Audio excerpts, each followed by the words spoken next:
अखण्डमण्डलाकारं व्याप्तं येन चराचरं तत्पदं दर्शितं येन तस्मै श्रीगुरुवे नमः। शङ्करं शङ्कराचार्यं केशवं बादरायणं सूत्रभाष्यकृतौ वन्दे भगवन्तौ पुनः पुनः। ईश्वरो गुरुरात्मीति मूर्तिभेदविभागिनि व्योमवद्यात्मदेहाय दक्षिणामूर्तये नमः। பவித்ரேந்திரியாணி நதிக்கரையில் அமர்ந்து கொண்டு மாவலி ஞானேஸ்வர் மகாராஜன் பேரர்களால் ஏக்நாத் பாகவதம் 3வது சாப்டரின் இறுதி பகுதியிலே இருக்கின்றோம். ஸ்லோகம் நம்பர்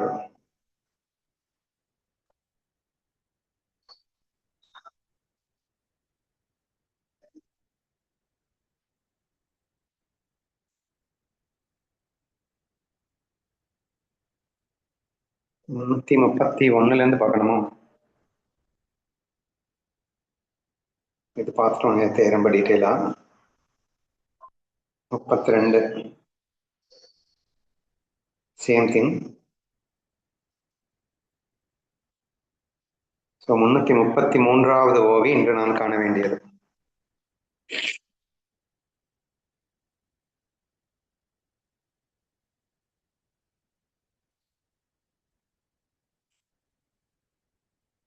முப்பத்தி 31 என்ன சொல்லியிருக்கோ அதே தான் 32லையும் சொல்லியிருக்கு. அதை சொல்லிட்டு படிக்கிறேன்.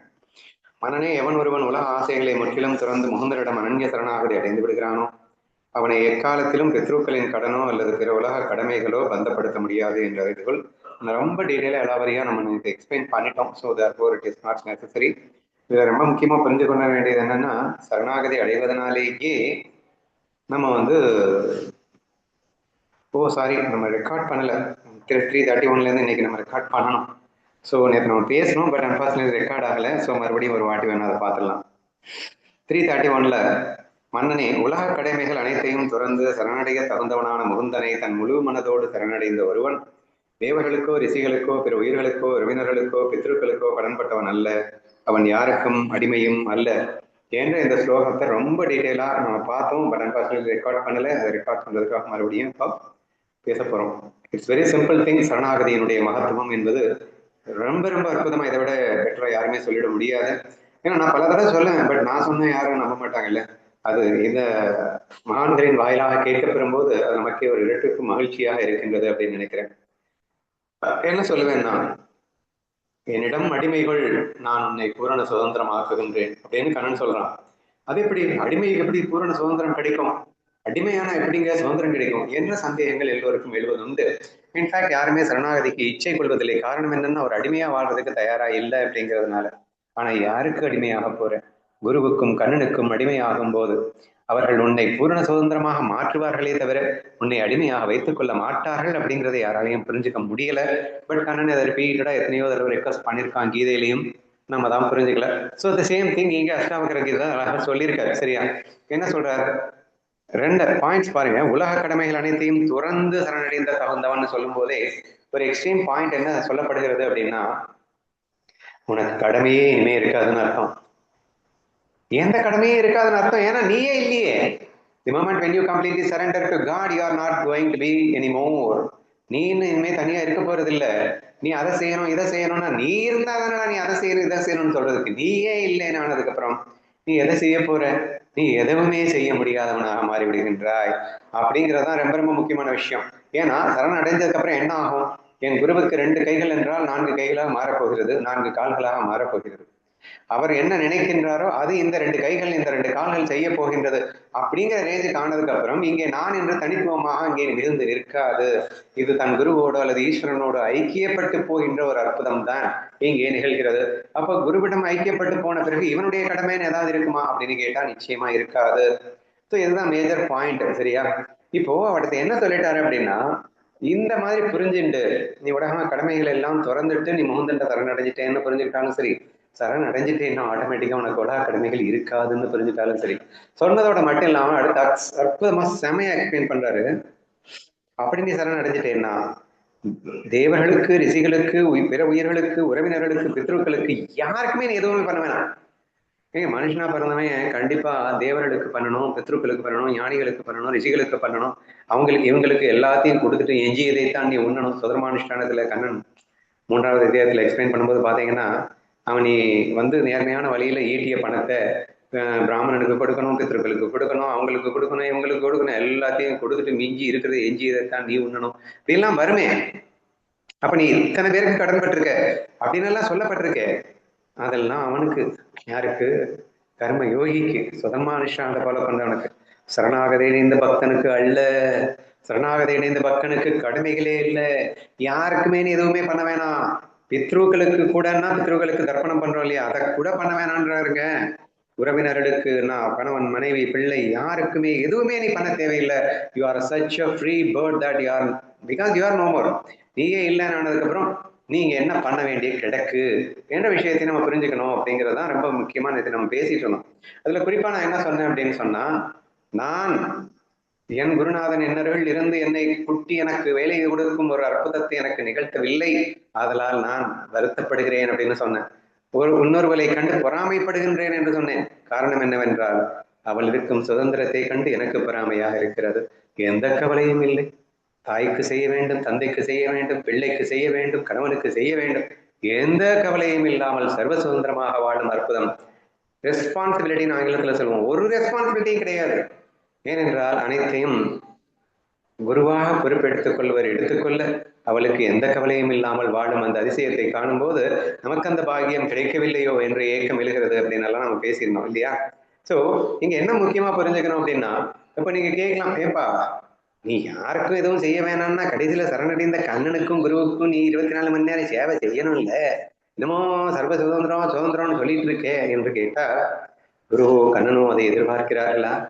இவர்கள் அவர்களுக்கு கையை காலை அமைக்கிவிட வேண்டும் என்று எதிர்பார்ப்பார்களா? நீ என்னிடம் சரண் புகுந்தால் நான் உன்னிடம் சரண் புகுகிறேன் என்றான் கண்ணன். புகுந்து விட்டான் கண்ணன்னே சொல்லலாம். ஏற்கனவே எல்லார்கிட்டையும் நீ வந்துட்ட அப்படின்னா எக்ஸ்ட்ரா ஒரு படி மேல போய் உன் பாத தூளியை என் தலைமேல் வைத்து ஆடுவேன், பாடுவேன், நினைத்ததையெல்லாம் ஈடேற்றி தருவேன், உனக்கு நான் சேவகனாவேன். நீ என்ன எனக்கு சேவகனா இருக்கிறது? தி மொமெண்ட் நீ என்கிட்ட சரணடைஞ்சிட்ட அப்படின்னா அடுத்த செகண்ட் நான் உனக்கு சேவகனாகவே மாறி போய் விடுவேன். எனது ஆத்மாவாக உன்னை பாதிப்பேன். வேற லெவல்ல ஞானேஸ்வரியில இருக்கும் சரியா? எனது ஆத்மாவாக உன்னை பாதிப்பேன்னா என்ன அர்த்தம் தெரியுமா? ஆத்மாதான் எனக்கு இந்த மாயைக்கு அதிஷ்டானம். ஆத்மா இல்லைன்னா நான் இல்லை. அப்ப எனது ஆத்மாவாக உன்னை பார்ப்பேன்னா நான் மாயா, நீ எனக்கு ஆத்மா. நீ இல்லைன்னா நான் இல்லை என்றெல்லாம் கண்ணன் பேசுவதை நீங்கள் கேட்ட பிறகுமா அவன் அடிமைப்படுத்துவான் என்று நினைப்பீர்கள்? அவன் எல்லா அடிமை தலைகளிலிருந்தும் அவன் துடைத்து எடுப்பானே தவிர உன்னை அவன் அடிமைப்படுத்துவானா? உன்னை சர்வ சுதந்திரமாக சுதந்திர காற்றிலே மிதக்க விடுவதோடு மட்டுமில்லாமல் பேரானந்தத்தை அள்ளி தருபவன் அல்லவா அவன். அப்படி இருக்கின்ற அவனிடம் சரண் புகத்தானேயா கேட்கின்றோம். ஒரு ஞானியிடம், ஒரு குருவிடம் அல்லது ஈஸ்வரனிடம் சரண் புகுவதால் ஏற்படும் நன்மைகள் இதை புரிஞ்சுக்க வேணாமா? ஏன்னா இந்த ஜனகன் தானே கேட்டிருக்கான், பக்தனை புரிந்து கொண்டால் ஏற்படும் நன்மையை சொல்லுன்னு கேட்டான். சரணாகதி அடைந்தால் ஏற்படும் நன்மை இதை விட வேற என்ன இருக்கு? சச் ஒரு ஸ்டேட் தான் இந்த சரணாகதி என்று நாம் புரிந்து கொள்ள வேண்டும்.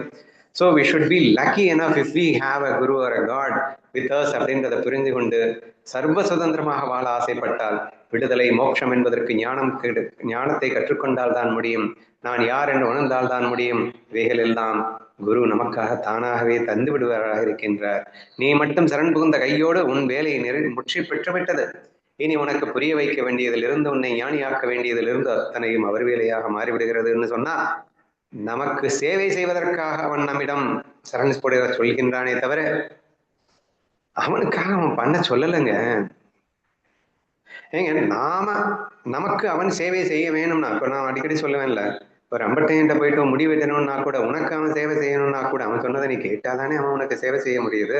அப்ப கண்ணன் உனக்கு சேவையாற்றுவதற்காக தன்னிடத்தில் சரண் புக சொல்கிறானே தவிர அவன் உன்னை அடிமையாக்குவதற்காக அல்ல, அவன் சுயநலத்திற்காக அல்ல என்றெல்லாம் நீங்கள் புரிந்து கொண்டீர்கள் என்றால் சரணாகதத்தின் மகத்துவத்தையும் சரணாகதி அடைந்தால் ஏற்படும் நன்மையையும் மிகச் சுலபமாக புரிந்து கொள்ள முடியும் என்று நான் நினைக்கின்றேன். So therefore it is such a very very important ஓவியாக நான் காண்கின்றேன். the same thing அடுத்த ஓவியிலையும் ரிப்பீட் ஆகுது, அதையும் படிக்கிறேன். மன்னனே, எவன் ஒருவன் உலக ஆசைகளை முற்றிலும் துறந்து முகுந்தனிடம் அனன்ய சரணாகதி அடைந்து விடுகிறானோ அவனை எக்காலத்திலும் பித்ருக்களின் கடனோ அல்லது பிற உலக கடமைகளோ பந்தப்படுத்த முடியாது என்று அறிந்துகள். And the same thing repeatedly given here. And extra ஒரு பாயிண்ட் கொடுத்திருக்காரு என்னன்னா அனன்ய பக்தின்னு ஒரு பாயிண்ட் கொடுத்தாரு. What do you mean by அனன்ய பக்தி? That it can be possible only in பூரண சரணாகதிங்கிறது அனன்ய பக்தியில தாங்க நடக்கும். பூரண சரணாகதி என்ன, நீயே இல்ல ஒரு இடத்துல ஒப்படைச்சிட்டு நீ இல்லாம போனதுக்கு அப்புறம் நான் இன்னொரு இடத்துல ஒப்படைக்கிறேன்னு சொல்றதுக்கு நீ இருக்கியாங்க? Can you imagine that how it is possible to have a surrender in two sides? அனன்யம்னா ஒன்றிலே பூரண சரணாகதி அடை என்று சொல்ல வருகிறார். அது இப்படி ஒன்றில் மட்டும் அடையணும்னா 2-3 பேர் அடைஞ்சுக்கிட்டுமா அப்படின்னு சொல்லும் போதே நீ அகங்காரத்தில் இருக்கிறாய் என்று புரிகிறதா? ஏனென்றால் ஒன்றிலும் முழுமையாக ஒப்படைத்தப்பட்டவர் அங்கே மீதி 2வதாக நீ இல்லவே இல்லையே. அப்ப நான் அவருக்கும் இவருக்கும்னு சொல்றதுக்கு உங்களுக்கு என்ன அதிகாரம் இருக்கு? நீ அங்கே ஒன்றில் முழுமையாக சரணடைந்த பிறகு அங்கே நீயே இல்லாமல் போகிறாய். ஆதலால் இங்கே 2-3 இடத்தில் சரணாகதி என்பதற்கான வாய்ப்பே இல்லை என்று புரிந்து கொள்ள வேண்டும். பூரண சரணாகதியில் it is impossible to surrender with 2 or 3 or more people அப்படிங்கிறத தெளிவா புரிஞ்சுக்கணும். அங்கே இருக்கிறதே ஒன்று, அத்தோடு முழுமையாக நாம் கரைந்து விட்டோம். ஆதலால் இனி நாம் 2வதாக இன்னொன்றை தேடவோ நாடவோ அங்கே இன்னொன்று இருக்க முடியாது என்பதை நாம் தெளிவாக உணர்ந்து விட்டால் அனன்ய சரணாகதி அப்படின்னா என்னன்றதையும் நமக்கு ஈஸியா புரியும் அப்படின்னு நினைக்கிறேன். சரியா? மற்றபடி அது போன ஸ்லோகத்தில் உள்ள அதே விஷயம் தான் இதில் சொல்லப்பட்டிருக்கு. கடமைகள் எதுவுமே இல்லாமல் பூரண சுதந்திரமாக நீ வாழ முடியும் நீ சரணாகதியில் இருந்தீங்கன்னா. 333க்கு போயிடும். அவன் ஸ்ரீஹரிக்கு முற்றிலும் சொந்தமானவன் ஆகிவிடுவதால் அவனது உலக பந்தங்கள் யாவும் அதிர்ந்து விடுகின்றன.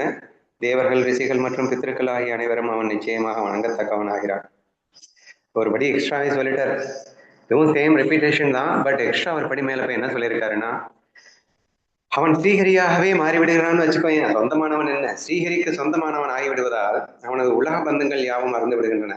இப்ப அவனுக்கு இப்ப ஒருத்தன் வந்திருக்கான்னா தன் மனைவிக்கு செய்ய வேண்டியது, குழந்தைகளுக்கு செய்ய வேண்டியது, உற்றார் உறவினர்களுக்கு செய்ய வேண்டியது, சொசைட்டிக்கு செய்ய வேண்டியது, நத்திங். அவன் எதுக்குமே யாருக்குமே எதுவும் செய்ய வேணாம். இவன் யாருக்குமே எதுவும் செய்ய வேணாம். ஆனா தேவர்களும் ரிஷிகளும் பித்ருக்களும் அவர்கள் இவனுக்காக அனைத்தையும் செய்ய தயாராக இருக்கிறார்கள், வணங்கத்தக்கவர்களாக இருக்கிறார்கள். என்ன அர்த்தம்? இப்ப இவன் அதாவது பூவோடு சேர்ந்தா நாரும் மணக்கும்னு சொல்லுவாங்க. கண்ணனோட ஐக்கியப்பட்ட பிறகு கண்ணனுடைய மதிப்பு நமக்கு வந்துடாமல போகும். அப்போ பித்ருக்களும் ரிஷிகளும் தேவர்களும் கண்ணனைத்தானே வணங்குவார்கள். அப்படின்னா நீ கண்ணன் சரணாகதி ஆனதுக்கு அப்புறம் தி சேம் என்ன சொல்றது பொசிஷன் உனக்கும் கிடைக்க விடுகிறது என்று புரிந்து கொள்ள வேண்டும். சரியா? இப்ப என்ன சொல்லிட்டாரு எக்ஸ்ட்ராவா, உனக்கு உலக பந்தங்கள் ஆகும் மறந்து விடுகிறதுனால நீ யாருக்கும் எதுவும் பண்ண வேணாம். ஆனா தேவர்களும் ரிஷிகளும் பித்ருக்களும் உன்னை வணங்கி கொண்டிருப்பார்கள். எந்த நிலையை நீ அடைய போறேன்றது புரியுதா? ஜஸ்ட் பை டூயிங் a சரணாகதி you are not going to B lifted. அதாவது நீ அந்த கடமைகளிலிருந்து விடுபட்டு சுதந்திரம் பேரானந்தத்தை அடைவதோடு மட்டுமில்லாமல் பித்ருக்கள் தேவர்களால் வணங்கக்கூடிய நிலைக்கு நீ அடைந்து விடுகிறாய். such a big position எப்படி கிடைக்குதுன்னா just by leaving your ego.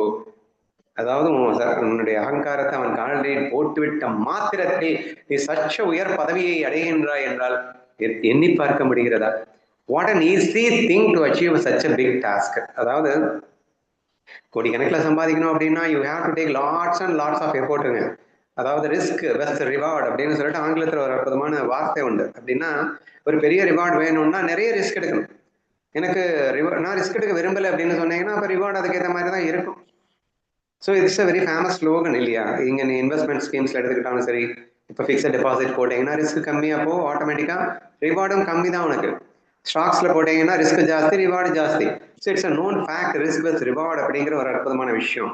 ஆனால் ஆன்மீகம் அப்படிங்கிறது ரிஸ்க் ஜீரோ, ரிவார்டு எனார்மஸ். என்னையா இது அவ்வளோ ஈஸியா ஆன்மீகம்? நீ ஈகோவை கொண்டு போய் அங்க கொடுக்கணும், அவ்வளவுதான். ஆனா ரிவார்டு பார்த்தா நீ அவனாவே மாறிடுவே. சும்மா இருப்பதுவே சுற்றற்ற பூரணம் என்று எம்மால் அறிவதற்கு எளிதோ வராவரமே. If you wanted to become a god, பரபிரம்ம ஸ்வரூபா, ஐயோ அவ்வளவு பெரிய டாஸ்கா அப்படின்னா எவ்வளவு ரிஸ்க் எடுக்கணும்? ஒண்ணுமே எடுக்கக்கூடாது. நீ ரிஸ்க் எடுக்காம இருக்கிறதுக்கு ரிஸ்க் எடுக்கணும். என்னையா சொல்றீங்க? நீ வாழ்க்கை பூரா ரிஸ்க் எடுத்துட்டு இருக்கேல்ல, அதை ஸ்டாப் பண்றதுக்கு ரிஸ்க் எடுக்கணும். அது ரிஸ்கே இல்லையே, அதுதான்டா ஆன்மீகம். Zero risk very big reward is called the spirituality என்ற இந்த ரகசியம் யாருக்கு எத்தனை பேருக்கு தெரியும் அப்படின்னு எனக்கு தெரியல. சரியா? So that is what it has been explained here. ஹரிக்கு முற்றிலும் சொந்தமானவனாகி விடுவதால் உலக பந்தங்கள் யாவும் மறந்து விடுகின்றன. தேவர்கள், ரிஷிகள் மற்றும் பித்ருக்கள் அனைவரும் இவனுக்கு வணங்கத்தக்கவனாக ஆகின்றான். 334. பிற சிந்தனைகளை துறந்து தன் திருவடி நிலையே கதியாக கொண்டு தன்னை வழிபடும் அன்பான பக்தனின் இதயத்தில் அந்த பரமேஸ்வரனான ஸ்ரீஹரி வீற்றிருக்கின்றான். அவனை அறியாமல் ஏதேனும் தவறுகள் நேர்ந்தாலும் இதயத்தில் இருக்கும் இறைவனே அவற்றை முற்றிலும் அழித்து விடுகின்றான். So that is the extreme பவர்ஃபுல்லான ஒரு விஷயம். எப்போ நீ சரணாகதி ஆயிட்டியோ அதுக்கப்புறம் நீ தப்பே பண்ணாலும் அந்த தப்பை நிவர்த்தி செய்ய வேண்டியவன் நீ அல்ல, அது இறைவனின் வேலையாக மாறிவிடுகிறது. ஏன்னா நீ தான் வந்து நான்ற ஃபீலிங்கே இல்லாமல் பண்ணிட்ட, நீ தான் அவங்ககிட்ட ஒப்படைச்சிட்டிய. அதுக்கப்புறம் நீ என்ன பண்ணாலும், இன்ஃபேக்ட் அவரே பண்ணினாலும் அதற்கு பொறுப்பு ஈஸ்வரனை எடுத்துக்கொள்வானே தவிர நீ எடுத்துக்கொள்ள வேண்டிய அவசியம் இல்லை. யாருக்குங்க கிடைக்கும் இந்த மாதிரி பாக்கியம்? இப்போ ஃபர்ஸ்ட் என்ன சொல்லியிருக்காருன்னா, எந்த சிந்தனையும் இருக்கக்கூடாது. சரணாகதி ஆயிட்ட அப்படின்னா அதுக்கப்புறம் உனக்கு சிந்திக்கிறதுக்கு என்ன வேலை? ஏங்க, உடம்பு இருக்கிற வரைக்கும் தானே உடம்பு இயக்குறதுக்கு மனசுக்கு வேலை. உடம்பே அவனுக்கு கொடுத்தாச்சு. அப்போ உடம்பு இயக்குற வேலை யாருக்கு இருக்கணும்? கண்ணனுக்கு தானே இருக்கணும். என் மனசு இயக்க வேண்டிய வேலை எனக்கு என்ன இருக்கு? ஸோ தேர்ஃபோர் இங்கே நான் என்னை ஒப்படைத்த மாத்திரத்தில், நான் ஒப்படைக்கிறதே எதை ஒப்படைக்கிறேன்? என் மனதில் இருக்க மாசாபாசங்களை ஒப்படைக்கிறேன், இந்த உடலை ஒப்படைக்கின்றேன். உடல் மனதையே ஒப்படைத்த பிறகு நான் சிந்திக்கிறதுக்கு என்ன இருக்கு? நான் சிந்திக்கிறேன் அப்படின்னா அப்ப நான் என் சுதந்திரத்தை யூஸ் பண்றேன்னு அர்த்தம். அப்படின்னா நான் ஒப்படைக்கலன்னு அர்த்தமாயிடும். அப்ப டோட்டலாவே ஒரு பக்தர்கள் எந்த சிந்தனையும் இல்லாதவர்களாகவே இருப்பார்கள். அதை செய்யணும், இதை செய்யணும், அப்படி செய்யணும், இப்படி, அது ஆட்டோமேட்டிக் ப்ராசஸ் தான் நடக்கும். நடக்க வேண்டியது அவ்வளவுதான். நான் செய்கிறேன் என்ற பாவம் இல்லாமல் அவள் செய்ய வேண்டியது செய்வார்கள் தான். ஆனா அது நான் அப்படிங்கிற அந்த பந்தமோ, நான் செய்யணும்ன்ற ஃபீலிங்கோ இதுவுமே இல்லாமல் தானாக நடக்கும் ஒரு அற்புதம் அல்லவா அங்கே நடந்து கொண்டிருக்கிறது. ஸோ அதை அண்டர்ஸ்டாண்ட் பண்ணிக்கோ. ஃபர்ஸ்ட் பாயிண்ட், பிற சிந்தனைகளை துறந்து. நெக்ஸ்ட், தன் திருவடி நிலையே கதியாக கொண்டு. நீங்க கண்ணனை கதியாக பற்றணும் அப்படிங்கிறத நான் ரொம்ப எலாபரேட்டா நிறைய தடவை சொல்லியிருக்கேன். எல்லாரும் தான் இங்க பற்றிட்டு இருக்கோம். கண்ணனை பிடிக்காதவன் இருக்கான். எல்லாருக்கும் பிடிக்குதுதான். ஆனா எப்படி பிடிக்கிறோன்றது இருக்குல்ல. வேறு கதியற்று போய் அவனை பிடித்தாயா அப்படின்னா தான் பெரிய கொஸ்டின் மார்க்கா இருக்கு. நம்ம எல்லாத்தையும் பிடிச்சிப்போம், அவனையும் சேர்ந்து பிடிச்சிப்போம் அப்படிங்கிற ரேஞ்சில தான் பிடிச்சிட்டு இருக்கோம்னு வச்சுக்கோங்க. பட் அவனை கதியற்று போய் பிடிக்க வேண்டும் அப்படின்றது next point. So the first point என்னது? உன் மனசு ஓடவே கூடாது, சிந்தனையே தேவையில்லை, மனசுக்கும் பாடிக்கும் வேலை இல்லை. அது ஃபர்ஸ்ட் பாயிண்ட். நெக்ஸ்ட் பாயிண்ட் என்ன? கதியாக கொண்டு பற்றணும். இதுல எக்ஸ்ட்ரா ஒரு பிட்டு போட்டிருக்காரு பாருங்க, திருவடி நிழலை கதியாக பற்று. அதனால திருவடி நிழலை கதியாக பற்றுது. அதாவது கண்ணன்கிட்ட ஆயிரக்கணக்கான பக்தி இருக்கு, சரியா? அதுல சக்கிய பக்தி, நண்பனாக பக்தி, ராதாகிருஷ்ணா பக்தி, அப்புறம்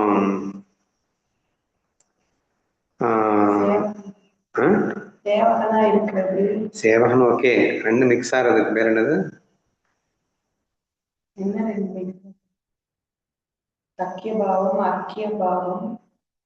அது ஒரு நல்ல வார்த்தையில சொல்லணும், அந்த வார்த்தை ஞாபகம் வரல.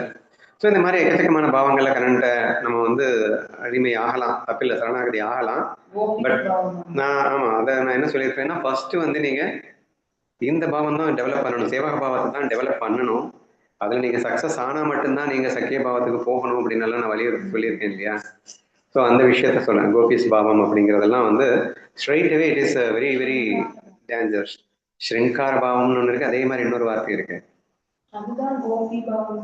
ஸ்ரிங்கார பாவம், ஒரு நல்ல பேர் வரும், மறந்து படிச்சுட்டோம், சரியா? சோ இந்த மாதிரி எப்படி வேணா கண்ணன் அணுகலாம். ஆனா இங்க என்ன படுத்து இப்போ குறிப்பா போட்டிருக்காரு அப்படின்னா, திருவடி நிழலை கதியாக பற்று.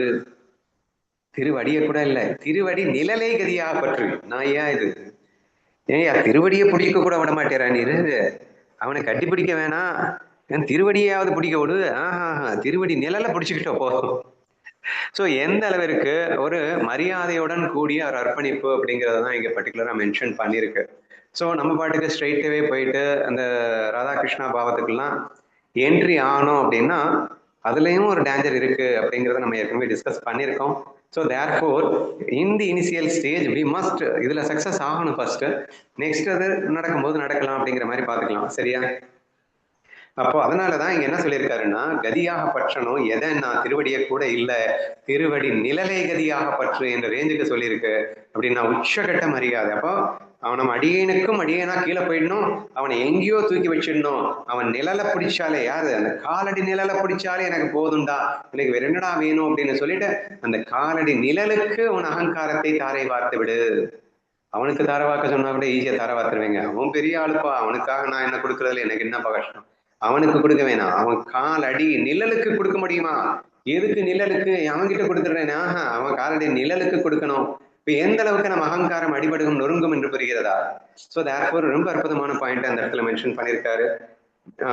தன் திருவடி நிழலையே கதியாக கொண்டு தன்னை வழிபடும் அன்பான பக்தனின் இதயத்தில் அந்த பரமேஸ்வரனான ஹரி வீட்டிருக்கின்றார். ஒன்ஸ் நீ சரண்டர் ஆயிட்ட அப்படின்னு சொன்னா நீ ஹரியாவே மாறிடுற. எல்லோருக்குள்ளும் அந்தரியாமியாக ஈஸ்வரன் இருக்கின்றான். எல்லோரையும் அந்தரியாமியாக இருந்து கொண்டு இயக்கிக் கொண்டிருக்கின்றான். இதெல்லாம் உண்மைதான். ஆனா அவன் என்ன திங்க் பண்றான்னு அதுக்கேற்ற மாதிரி இல்லை கேட்டிருப்பான். ஆனா பக்தன் திங்கே பண்ண மாட்டானே. அப்ப ஸ்ட்ரைட்டாவே இயக்குறது யாருன்னா கண்ணன் அல்லவா? சோ அப்ப இந்த உடலை இயக்குவது பூரணமாக கண்ணனாகி விடுகின்றான். அப்ப ஹிருதயத்தில் இருக்கின்றான்னா மத்தவங்க கிட்ட இல்லையா? எல்லார் ஹிருதயத்திலும் இருப்பான். ஆனா அவன் தான் இயக்குறான். பட் அவன் சுயமா இயக்குறது இல்லை. அர்த்தம் அந்த ஜீவன் என்ன திங்க் பண்றானோ அதைத்தான் இயக்குவான். ஆனா பக்தனை பொறுத்த வரைக்கும் இறைவனே இயக்குபவனாக இருக்கின்றான். அவன் ஹிருதயம் முழுக்க ஈஸ்வரனே நிறைந்திருக்கின்றான். அவனே இயக்குபவனாக இருக்கின்றான். அப்படிங்கிறத எக்ஸ்ட்ரா பிளஸ் நீங்க புரிஞ்சுக்கணும். சரியா? அந்த மாதிரி திருவருடைய நிலை கதியாக பற்றியவனின் இருதயத்திலே ஸ்ரீஹரி வீட்டிருக்கின்றான். அப்படின்னா சதா சர்வ காலமும் இறைவனின் நாமம் அவனுக்கு தானாகவே வரும். அவன் ஃபோர்ஸ் பண்ணி போட்டு எடுத்துலாம் பாட வேணாங்க. ஏன்னா என்னை சரணடைந்து விட்டால் உன் யோகக்ஷேமத்தை முழுவதும் நான் பார்த்துக் கொள்கின்றேனடா. அதுக்கப்புறம் உன்னை ஞானியாக்குற வேலை எனக்குத்தானே. ஹரிநாமம் சொல்லணும்னா உன் உடம்பு வழியா நான் தான் சொல்லணும் ஹரிநாமத்தை. நான் அதை கூட சொல்ல மாட்டேனே. எந்த ரேஞ்சில் இது வருது அப்படின்றத நீங்க புரிஞ்சுக்கணும். சரியா? அதே மாதிரி அவனை அறியாமல் ஏதேனும் தவறுகள் சேர்ந்தாலும் இதயத்தில் இருக்கும் இறைவனே அவற்றை முற்றிலும் அழித்து விடுகின்றான். ஏன்னா இங்க நான் செய்யறேன்ற பாவமே இல்லை, செய்ய போறதெல்லாம் இறைவனே செய்ய போகின்றான். இவனுக்கு சிந்தனையே இல்லைன்னு ஆயிடுச்சு. அதுக்கப்புறம் தப்பு நடந்தா இறைவனுக்கு தான் பொறுப்பு. அவன் தான் சரிப்படுத்திக்கணும். இங்க நான் தான் இல்லையே. சர்வ சுதந்திரம். இதை விட எப்படிங்க சுதந்திரம் இருக்க முடியும்? என்ன வேணா பண்ணலாம். ஆனா உனக்கு வந்த பாவமும் நேரிடாது என்ற ஒரு அற்புதம் இங்கே உனக்கு கிடைப்பதாக அமைகிறது அப்படின்னு புரிஞ்சுக்கணும். அது எப்படி சரணாகதி ஆனதுக்கு அப்புறம் இவர் என்ன வேணா பண்ண முடியும் அப்படின்னு நீங்க கேட்கலாம். ஏன்னா எந்த குருவும் எந்த இறைவனும் உனக்கு கட்டளைகள் இடுவதில்லை. பூரண சுதந்திரமாக நீ வாழ வேண்டும், எப்போதும் என் நினைவில் ஆனந்தமாக இரு என்றுதான் அவங்க சொல்லியிருக்காங்க. அதுதான் அவங்க போடுற கட்டளையா இருக்கு. நீ சுதந்திரமாக வாழ வேண்டும் என்பதை அவர்கள் கட்டளையாக இருக்கு. நீ சரணாகதி அடைந்தால் உனக்கு எப்படி அப்பா துன்பம் வரும் அல்லது விடுதலை குறையும் அப்படிங்கிறத நீங்க யோசிச்சு பாருங்க. 335 பக்தர்களிடம் கர்மங்களின் பந்தம் என்பது சிறிதும் எஞ்சுவதில்லை என்பதை பாருங்கள். ஒருவேளை அவனை அறியாமல் ஏதேனும் தவறு நேர்ந்தாலும் அவனது இதயத்தில் இருக்கும் ஸ்ரீஹரி அதை தானே கழுவி தூய்மைப்படுத்தி விடுகிறான். இது ரெப்பிட்டிஷன் ஸ்லோகா 2 ஸ்லோகங்களாக சொல்வது அவருக்கு வழக்கம். சோ போன ஸ்லோகத்துல சொன்ன அதே விஷயம். பக்தர்களிடம் கர்மங்களின் பந்தம் என்பது சிறிதும் எஞ்சுவதில்லை. அவன் செய்யணும்னு எதுவுமே அவன் செய்ய வேண்டியதில்லைப்பா. ஏன்னா அவன் நான் செய்யறேன்ற ஃபீலிங்லேயே இல்லப்பா. அவன் எதுவுமே செய்ய மாட்டான்ப்பா. அதையும் மீறி அவன் உடம்பு ஏதாவது செய்யும்பா. அதை செஞ்சா அதுக்கு பொறுப்பு இறைவன் தான்ப்பா. ஏன்னா அந்த உடம்பை இயக்குறது இறைவன் தானே ஐயா. அதனால அவனுக்கு அந்த பிரச்சனையே இல்லப்பா என்று அந்த போன ஸ்லோகத்துல சொன்ன விஷயம் மீண்டும் ஒரு முறை சொல்லப்பட்டிருக்கிறது. இனி நெக்ஸ்ட் 336ல கர்பாஜன முனிவரின் இந்த அழகான வார்த்தையை கேட்டு ஜனகமன்னன் எல்லையற்ற மகிழ்ச்சி அடைந்தான். உடனே அந்த 9 யோகீஸ்வரர்களின் திருவடிகளிடம் விழுந்து மன்னன் தீர்க்கமாக வணங்கினான். முடிஞ்சிட்டு வந்துருச்சுப்பா.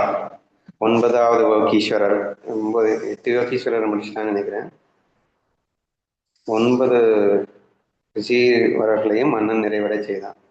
9 யோகீஸ்வரர்களையும் கேட்க வேண்டியது கேட்டு முடிச்சாச்சு. சரியா? ஃபைனல் பாயிண்ட் தான் ரொம்ப டச்சிங் பாயிண்ட். சரணாகதியினுடைய மகத்துவத்தோட முடிக்கிறார். ஓகேவா? சரி. உடனே அந்த 9 யோகீஸ்வரர்களின் திருவடிகளிலும் விழுந்து மன்னன் தீர்க்கமாக வணங்கினான். சரி, இப்போ கர்பாஜன முனிவர் தான் கடைசி. அவர் இந்த பக்தனின் மகிமை எடுத்து சொன்னாரு.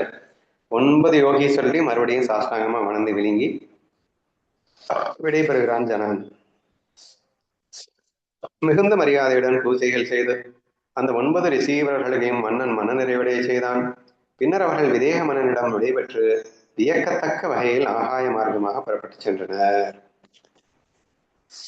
அவங்களுக்கு மறுபடியும் மரியாதையோட பூஜைகள் எல்லாம் பண்ணி அவர்கள் மனம் குளிர செய்திருக்கின்றான். அதுக்கப்புறம் அவங்களும் ஆகாய மார்க்கமாக விடைபெற்று சென்றார்களாம். சொன்ன எவ்வளவு பெரிய முனிவர்கள் அப்படின்னு நம்ம பார்க்கணும். ஓகேவா? மன்னர்களில் சிறந்த ஜனகன் இதன் மூலம் உன்னத ஞானத்தை பெற்று பாகவத தர்மத்தில் மிகச்சிறந்த நிபுணனானான். இறைவனின் பேரருளால் அவன் இப்பூலகில் வாழும்போதே முழுமையான ஜீவன் முக்தி நிலையை அடைந்தான். ஸோ இதெல்லாம் கேட்கும்போது நமக்கும் புல்லரிச்சு நம்மளும் ஜனகன் மாதிரி ஆயிடணும், உடனே ஜீவன் முக்தனா. சரியா? ஜனகன் ஆயிட்டான் அப்படின்னா ஜனகனுக்கு அதே விஷயம் தானே நமக்கு இப்ப சொல்லப்பட்டிருக்கு. இப்ப அவனா நம்ம ஆகணும்ல, ஆயிடுவோம். ஜீவன் முக்தி நிலையை அடைந்தான். சுகதேவ முனிவர் பரீட்சித்து மன்னனிடம் கூறினார், பரீட்சித்தே, இந்த 9 யோகீஸ்வரர்களின் புகழும் சரித்திரமும் ஆச்சரியமானவை. இந்த உலக வாழ்வில் இவர்களின் தத்துவ உரையாடல்களை கேட்கும் ஆன்மாக்கள் யாவும் உடனடியாக புனிதம் அடைகின்றன. நமக்கு ஆசீர்வாதம் பண்ணிட்டாருப்பா, இந்த யோகீஸ்வரர் சொன்னதை கேட்கிற எல்லா ஆத்மாக்களும் புனிதமடைந்து விடும்னு சொல்லிட்டாரு, அதனால என் கூட சேர்ந்து உட்காந்து கேட்டவங்க எல்லாம் நீங்களும் புனிதமாயிட்டீங்க. எனவே மன்னனே, நீ விழிப்புடன் இருந்த ஸ்ரீஹரியின் திருநாமங்களை எப்பொழுதும் கீர்த்தனம் செய்வாயாக. இதன் மேலும் நீ நிச்சயம் ஓய்வு பெறுவாய், இதில் எல்லளவும் மையமில்லை. நீ ஏற்கனவே புனிதம் அடைஞ்சிட்ட, அதுக்காக நீ பாட்டு கம்முன்னு இருந்துடாதரா. நீ ஹரிநாமத்தை சொல்லணும்னு அந்த யோகீஸ்வரர்கள் சொன்னார்கள்ல, அதனால அதை இறுக்கி பிடிச்சிக்கோ. நீ எப்போதும் ஹரிநாமத்தை சொல்லிக்கொண்டே இரு. அப்படி சொல்வதன் வாயிலாக நீ ஓய்வு பெறுவாய் அப்படின்னு சொல்லிட்டு ஐயமே இல்லைன்னு ஒரு ப்ராமிஸ் வேற கொடுக்குறாரு. ஸ்ரீமத் பாகவதத்தின் 11வது ஸ்கந்தத்தின் இக்கதை மிகவும் சுவையானது மற்றும் தூய்மையான உண்மை தத்துவங்கள் உள்ளடக்கியது. ஸ்ரீ ஏகநாதர் தன் குருவின் திருவடிகளில் தலைவணங்கி இதனை மராத்தி ஓவிய வடிவில் பாடி முடித்துள்ளார். ஆக்சுவலா நம்ம இந்த ஏகநாதி பாகவதம் அப்படிங்கிறது ஒட்டுமொத்த ஸ்ரீமத் பாகவதத்துல மொத்தம் 11 ஸ்கந்தங்கள் உண்டன அப்படின்னுட்டும், அதில் 11வது ஸ்கந்தத்தை மட்டுமே இந்த ஏகநாத் பாகவதம் அப்படிங்கிறதுல எவ்வளவு பெரிய விரிவா விரிச்சு எழுதியிருக்கார் அப்படிங்கிறதையும் நான் ஏற்கனவே உங்ககிட்ட சொல்லியிருக்கேன். ஸோ அதைத்தான் இந்த இடத்துல ரிப்பீட் பண்ணியிருக்கார். ஸோ இந்த 11வது ஸ்கந்தம் அப்படிங்கிறது இந்த ஏகநாத் பாகவதத்துல நமக்கு ஏகநாதரால் கொடுக்கப்பட்டிருக்கிறது. இது மிகவும் சுவையானது, தூய்மையான உண்மை தத்துவங்களே உள்ளடக்கியதாக இருக்கு. ஃபுல்லா ஞான யோகமா இருக்கு. அடுத்து வர்றதும் உத்தவ கீதையெல்லாம் இது அடுத்துதான் வரப்போகுது. ஸ்ரீ ஏகநாதர் தன் குருவின் திருவடிகளில் தலைவணங்கி மராத்தி ஓடிவல் பாடி முடித்துள்ளார். மூல சமஸ்கிருத சுலோகங்களின் உண்மையான உட்பொருளை இந்த ஓவி வரிகளில் தெளிவாக வெளிப்படுவதை பாருங்கள். சாதுக்களின் பேர் அருளாலேயே எங்களை போன்ற எளியவர்களுக்கும் இந்த உன்னத ஞான பேரு கிடைத்தது. சோ சமஸ்கிருத ஸ்லோகங்கள்ல இருக்கக்கூடிய ஸ்ரீமத் பாகவதையை மராட்டி ஓவிகளாக நமக்கு ஏகநாத் பாகவதர் மாற்றி கொடுத்தார். அதுல இருந்து நம்ம இப்ப தமிழ்ல கிரேட் ஜெமினி பாகவதர் நமக்கு மாற்றி கொடுத்துருக்காங்க. ஸோ அதை நம்ம படிச்சு இப்ப தெரிஞ்சிட்டு இருக்கோம். சாதுக்களின் பேரர்களாலேயே எங்களை போன்ற எளியவர்களுக்கும் இந்த உன்னத ஞானம் பேரு கிடைத்தது. ஏன்னா நமக்கும் கிடைச்சிருக்கு இல்லையா, நம்ம எல்லாம் இப்ப படிக்கக்கூடிய வாய்ப்பு கிடைச்சிருக்கோம் இல்லையா. 9 யோகீஸ்வரர்களின் புனிதமான இந்த ஆக்கியானத்துடன் அப்படின்னா சரித்திரத்துடன் இந்த அத்தியாயம் இத்துடன் முழுமையாக நிறைவடைகிறது. ஸ்ரீஹரியின் புகழை பாடியதாலும் கேட்டதாலும் உரைப்பவர்களும் கேட்பவர்களும் தூய்மை பெற்றனர். மறுபடியும் நமக்கு வாழ்த்து வந்து கொண்டே இருக்கின்றன. இந்த அத்தியாயம் இதோடு இந்த 9 யோகீஸ்வரர்களின் புனிதமான சரித்திரத்தை கேட்டு அவருடைய ஞானத்தையும் பருகி இந்த அத்தியாயத்தை நிறைவு செய்கின்றது. இந்த அத்தியாயத்தை பாடினவங்க, கேட்டவங்க, சொன்னவங்க, நானும் சொன்னவன் தானே நான். ஸோ நான் எல்லாருக்குமே தூய்மை பெற்றனர் அப்படின்னு சொல்லிட்டு ஒரு வாழ்த்து செய்தி இந்த ஸ்லோகத்துல நமக்காக கொடுத்திருக்கார். பரமஹம்ச சம்ஹிதையான ஸ்ரீமத் பாகவத மகாபுராணத்தின் 11வது ஸ்கந்தத்திலே ஜனகனுக்கும் யோகீஸ்வரர்களுக்கும் இடையே நடந்த உரையாடலை கூறும் 2வது அத்தியாயம் முற்றிற்று. இது just finishing touch of this shloka, அதனால கன்ஃபியூஸ் ஆயிடாதீங்க. பரமஹம்ச சம்ஹிதையான ஸ்ரீமத் பாகவத மகாபுராணத்தின் 11வது ஸ்கந்தத்தில் ஜனகனுக்கும் யோகீஸ்வரர்களுக்கும் இடையே நடந்த உரையாடல் கூறும் 2வது அத்தியாயம் முற்றிற்று. ஆக்சுவலா இது 3வது அத்தியாயம், ஏன் 2வது அத்தியாயம் கொடுத்திருக்குன்னு எனக்கு தெரியல.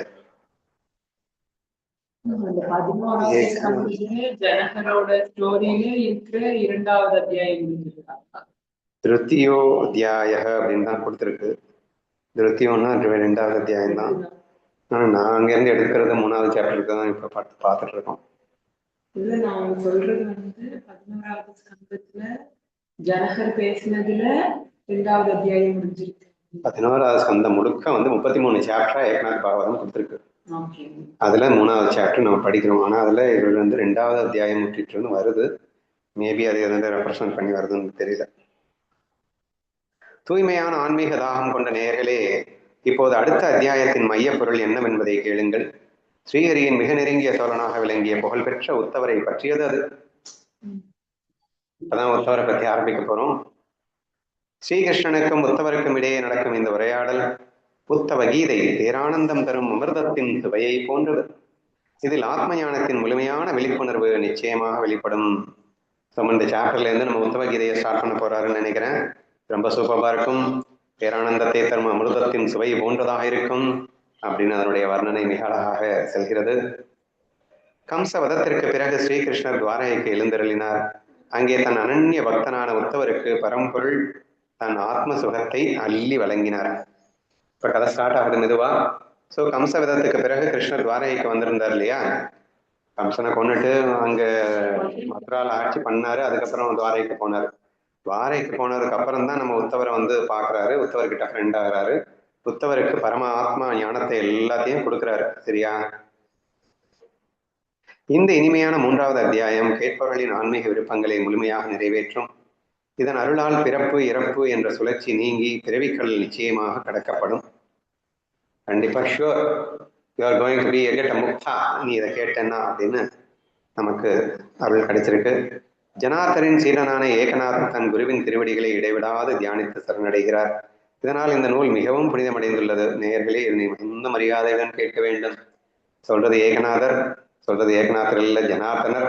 ஏன்னா இவர் அவரை சரணடைஞ்சிட்டாரு, நான் எழுதலை, என் குரு தான் எழுதினாருன்னு சொல்லிட்டாரு. இப்படி மகான்களால் எழுதப்பட்ட இந்த புஸ்தகத்தை படிக்கும் வாய்ப்பு நமக்கு கிடைச்சிருக்கு.